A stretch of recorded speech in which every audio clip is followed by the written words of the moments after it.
It is Moonday gamers, what's popping? Luna is a human female who is playable in all the Dota universe games. In a nutshell, she's a former warmonger, now turned protector of the Night Silver Woods in servitude of her goddess Salamene. Salamene is the goddess of the moon and magic, and is one of the bigger gods in the Dota universe. She is worshipped by many, including Mirana from Dota 2 and Underlords.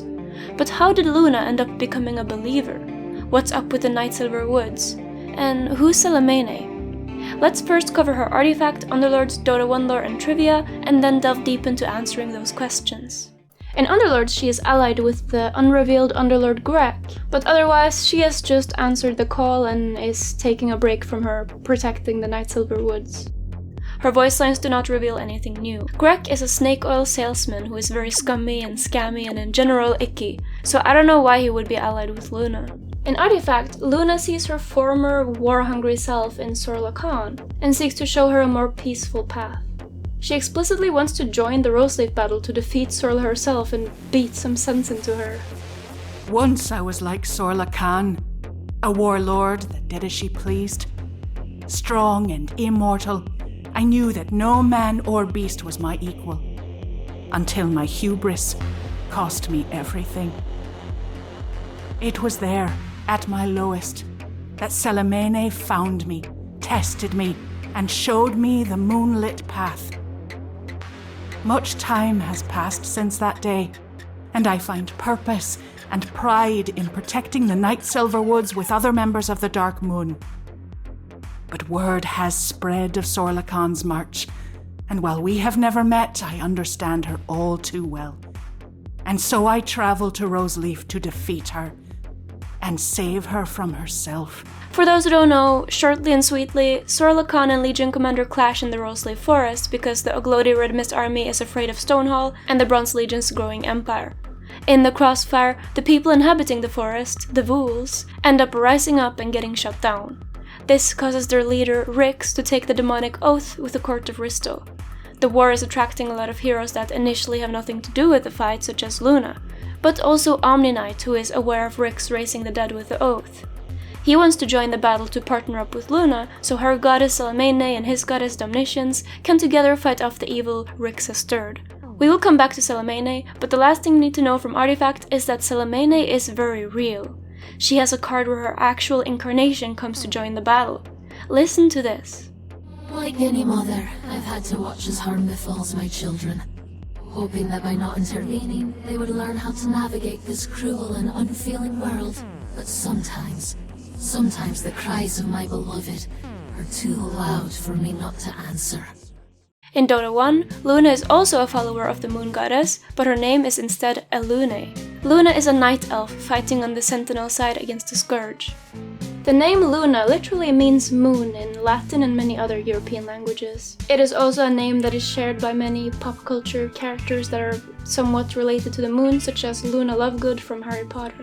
Luna's whole thing as a warrior queen in service to her moon goddess is likely based on Celtic lore. One historic character in particular, called Boudica. Did I pronounce that right? She is considered a British folk hero because in 60 AD she resisted the Roman Empire. Though she did fail and later allegedly poisoned herself. Salamene, the deity herself, is likely based on Selene, the Greek goddess of the moon. Now let's dive deeper into Luna in Dota 2, who she is, and more importantly, who she was. Far from her homeland, Luna was wandering, starving in the woods. She had been known as a cold-hearted leader on the battlefield, but now her army was gone and her mind was starting to get lost too.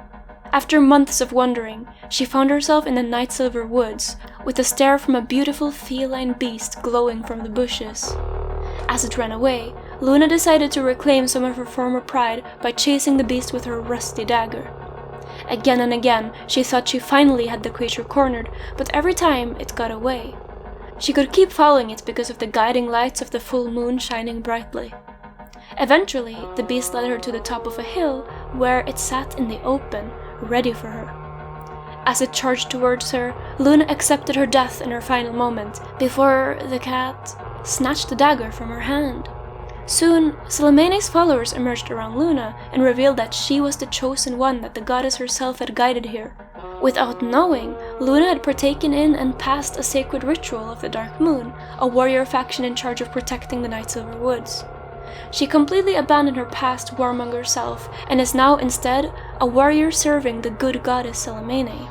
From voice lines between heroes, it becomes apparent that she used to be very violent.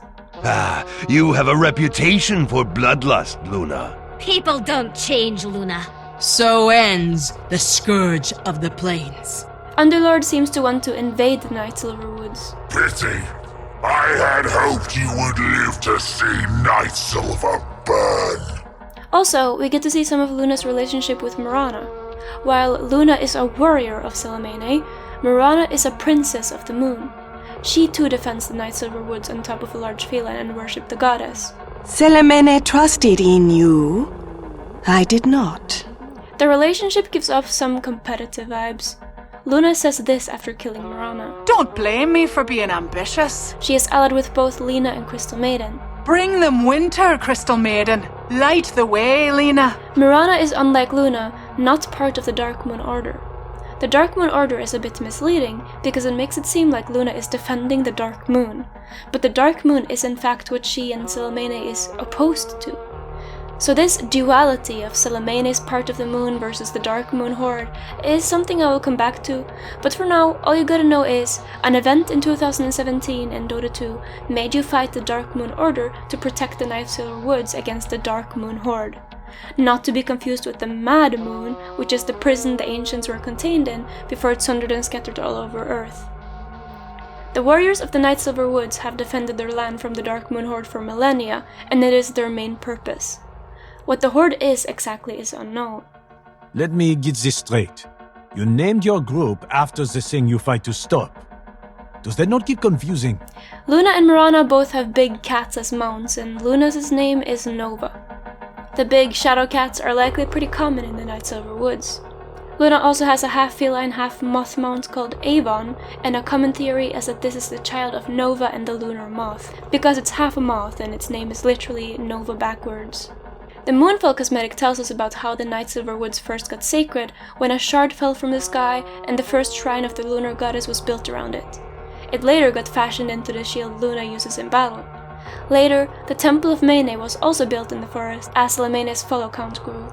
So Salamene is apparently the goddess of magic and the moon. But is she a real goddess? The answer is obviously yes, right? We have seen her in Artifact, and gods like Mars acknowledge her. Omniknight even believes her, and her powers are evident in Luna's powers. But if you watched my Nature's Prophet video, you know that Verodicia's existence is not confirmed at all, and she is likely just an interpretation of the Radiant. Radiant, which by the way, in Artifact, is first worshipped by Prelex, who is a mother. Verodicia is Mother Earth. Salamene calls everyone her children. See a pattern here? The Radiant is very much a tyrannical mother, a helicopter mom that creates and nurtures but also enslaves. Could Salamene just be another trick by the Radiant? This made a lot of sense to me up until Artifact, because there the incarnation explicitly refers to itself as Salamene. So if Salamene is just a Radiant, which would make a lot of sense considering the Moonfall cosmetic, the Moonsilver ore which would be Radiant ore, and the whole mother thing, then could it be that the Radiant has taken a new name in order to gather more followers? I don't know.